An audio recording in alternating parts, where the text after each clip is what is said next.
So I used to think that if you chose the right actions, that you'd get the preceding outcomes that you believed would actually happen. If you went to the right school, you went to the right employment, you married the right person, everything would work out in the way that you sort of believed that it would believe. But I've lived enough life at this moment to realize that we don't even know what those outcomes actually are. We can't even sort of forecast what that's going to be, and we don't even really understand what our actions, what is the result of our particular actions. So I've become a lot less thoughtful, I guess, about what the results of my actions actually are. And I've become a lot less sort of, the right words, I guess it's like transactional, where I believe that you perform an action and you get this particular result from it, and that there's a sort of clear-cut definition of what that actually looks like. And I think this is one of the few times in history, in modern society, that we actually worry about this kind of stuff as human beings. I think maybe we worried about it, but we weren't necessarily as concerned about it because our actions weren't as tied as closely as they are today to the particular outcomes that we actually pursue. There was lots of, things like oppression and just nastiness. And then there was also this thing that many of us didn't even believe that our outcomes were the result of our own individual actions, but the result of some deity that existed, right? You do things for the glory of God. And this is one of the times in history where we're sort of grappling, and maybe it's happened before, I don't know, but we're grappling with what do we actually do? What do we pursue? What's our purpose? You hear a lot of that going on. And I used to believe that there was like a clear-cut thing that you do, right? That there was this sort of single purpose that you can pursue and everything would work out. And I'm less convinced of that at this moment. And I'm more convinced of the fact that you just do things at this moment because you have the courage to actually do it.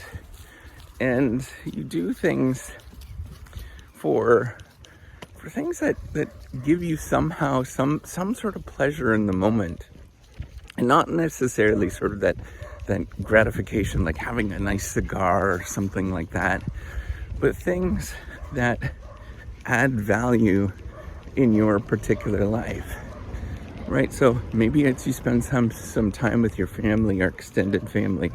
Maybe and I've been thinking about this lately, and it is you talk to somebody that's an older relative or something.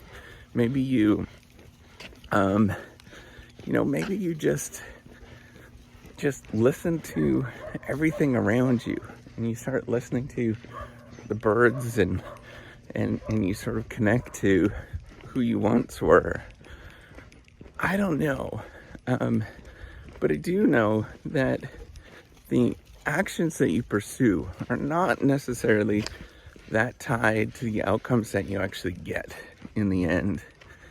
And it seems weird for me to actually suggest that, really weird, because that's one of the most fundamental models that we actually have, both in the behavioral sciences and in sort of broader economics and decision making, things like that. I don't necessarily believe in it anymore.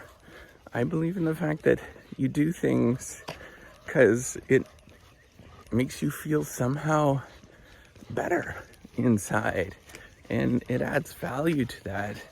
And it's a tricky thing of why you actually choose to do things.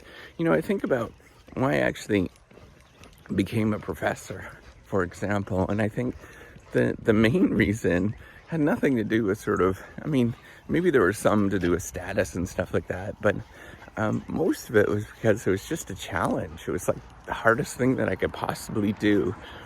And You know, if you look back and you sort of think about the outcomes that you actually get, they actually economically don't make sense. Financially don't make any sort of sense. And maybe it was because I was naive, and that's probably a huge amount of truth to it. But, you know, I do these things, or I continue to pursue these things, not necessarily for, you know, the outcomes that you actually get, but because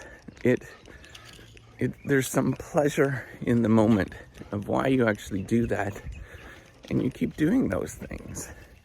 And you also have this sort of belief that in the long run, maybe it benefits somebody, maybe somebody else, maybe something will come of it. So it's not necessarily this sort of clear cut. You perform this thing and something happens, but you kind of hope, you ponder. I don't know. I'm much more of the belief that we're all just a bunch of bumbling idiots, not knowing what the heck we're doing, and we're kind of just bumbling through life.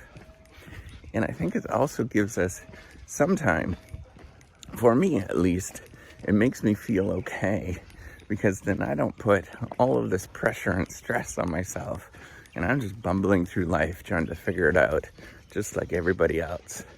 And I want to remind everybody, we only have one life to actually live. And so if you don't bumble through it, and you don't keep bumbling, man, that's something that you have to, I don't know. I just think we only have one life. So you might as well live it.